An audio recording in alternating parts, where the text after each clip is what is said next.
ஆனா இந்த போன் உங்களுக்கு தான் வாங்கினேன். வாங்கி 1 மாசம் கூட ஆகல. நான் ஆஃப் ஆயிடுச்சு. ஆனா ஏன் என்னாச்சு? ஒண்ணுமே பண்ணலண்ணே. கீழே கூட போட்டுருக்கேன் போன. இப்போ சார்ஜ் தான் போட்டு வச்சிருந்தேன். அதுக்கப்புறம் ஆஃப் ஆயிடுச்சு. ஆனாவே சார்ஜ் போடும்போதே ஆஃப் ஆயிடுச்சா? நல்ல பிராண்டு தான். சரி, முடிஞ்ச அளவுக்கு செலவு இல்லாம வாரண்டில பண்ணி கொடுக்குற மாதிரி பாருங்க. போன் ஆல்ரெடி பிரிச்சு வேலை பார்த்துருக்கீங்க. என்ன ஏதாவது சொல்லி ஏமாத்தணும் பாக்குறீங்களா? நான் வெளியில எங்கேயுமே கொடுக்கல. நேரா எடுத்து இங்க தான் வரேன். அப்படிலாம் கிடையாது. ஒரு சில விஷயத்துல கம்பெனிக்காரங்க ரொம்பவே தெளிவா இருப்பாங்க. அதை பத்தி டீடைலா சொல்றீங்க அப்படின்னா உங்க கண்ணு முன்னாடி வந்து 3 பிராண்டோட மொபைல் வச்சிருக்கேன். இந்த 3 பிராண்ட் மொபைலுமே வந்து பாத்தீங்க அப்படின்னா இந்த ஸ்க்ரூ ஓபன் பண்றதுக்காக இந்த பாருங்க அந்த இடத்துல வந்து ஒரு சீல் கொடுத்துருக்காங்களா விவோ, அதாவது வந்து விவோ மொபைல் அந்த சீல் அப்படி கொடுத்துருக்காங்க.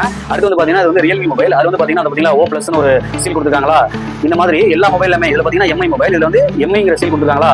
இந்த மாதிரி உங்க மொபைலுக்கும் ஒரு சீல் கொடுத்துருப்பாங்க விவோன்னு சொல்லிட்டு. ஆனா உங்க மொபைல் வந்து பாத்தீங்க அப்படின்னா இந்த மாதிரி ஸ்க்ரூ எல்லாமே மிஸ் ஆயிருக்கு. அந்த மாதிரி சீல் எதுவுமே இல்ல பாருங்க. அப்பனா கண்டிப்பா அந்த மொபைலை நீங்க வெளியில கொடுத்து பிரிச்சிருக்கீங்க. கம்பெனிக்கு நம்ம அனுப்புறோங்கிறப்ப இந்த மொபைலை வந்து அவங்க செக் பண்ணி பார்த்துட்டு தான் இதை வந்து வேலை பார்ப்பாங்க.